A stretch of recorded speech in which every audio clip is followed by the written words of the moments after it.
এই দেশ যতদিন থাকবে, বাংলাদেশ যতদিন থাকবে, এই জিয়া পরিবারের কাছে বাংলাদেশের মানুষের ঋণী। এবং এই বাংলাদেশের মানুষের রক্ষা, বাংলাদেশের স্বাধীনতা সার্বভৌমত্ব রক্ষার জন্য এই জিয়া পরিবার সবসময় বাংলাদেশের মানুষের পাশে দাঁড়িয়েছে। এই জিয়া রহমান সাহেব তার এই জনপ্রিয়তা, তার এই আদর্শ, তার এই কর্মসূচির উপর ভিত্তি করে বিএনপি বারবার বাংলাদেশের রাষ্ট্রীয় ক্ষমতায় এসেছে। এবং এই যে 2026 সালে যে নির্বাচন 12 ফেব্রুয়ারি, আমি মনে করি এই জিয়া রহমানের দর্শককে, জিয়া রহমানের কথা বলে, জিয়া রহমানকে ভাঙিয়ে বিএনপি 2/3 মেজরিটিতে রাষ্ট্রীয় ক্ষমতায়, এবং অবাধ নিরপেক্ষ নির্বাচন বাংলাদেশে যখন হয়েছে, আপনারা খেয়াল করবেন প্রত্যেকটা নির্বাচনে বিএনপি রাষ্ট্রীয় ক্ষমতায়। আর বিএনপি যখনই ক্ষমতায় এসছে তখনই ষড়যন্ত্র হচ্ছে। আপনারা দেখেছেন জিয়া রহমান স্যারকে ষড়যন্ত্রকে হত্যা করা হয়েছে। 91-এ যখন ক্ষমতা বিএনপি এসছে, হাসিনা বলেছিল, মনে আছে কিনা আপনাদের, অনেক কথা,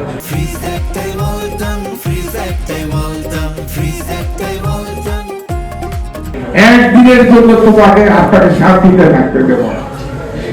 172 দিন হরতাল দিয়ে বিএনপিকে মারাত্মক ভাবে বিপদগ্রস্ত করার চেষ্টা করা হচ্ছে।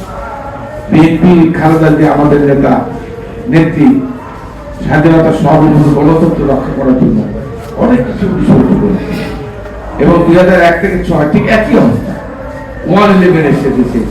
আমার গণতন্ত্র বারবার বিএনপি যতবার বাংলাদেশের স্বাধীনতা, বাংলাদেশের গণতন্ত্র, বাংলাদেশের সার্বভৌমত্ব রক্ষার জন্য এই জিয়া পরিবার, জিয়া রহমান বাংলাদেশের সেই সময় স্বাধীনতা যুদ্ধ ঘোষণা দিয়ে বাংলাদেশের মানুষকে ঝাঁপিয়ে পড়া, দেশ স্বাধীন করার জন্য উদ্বুদ্ধ করেছিল, দেশকে রক্ষা করছিল, বাংলাদেশের সৃষ্টি করেছিল।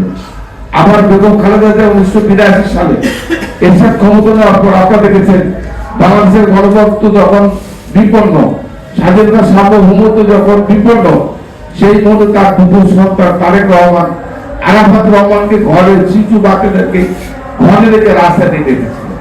বাংলাদেশের গণতন্ত্র, ভোটের অধিকার 91 সালে 90 সালে এসে পতন ঘটিয়ে 91 সালে 27 ফেব্রুয়ারি নির্বাচনের মাধ্যমে আবার ক্ষমতা এসেছে।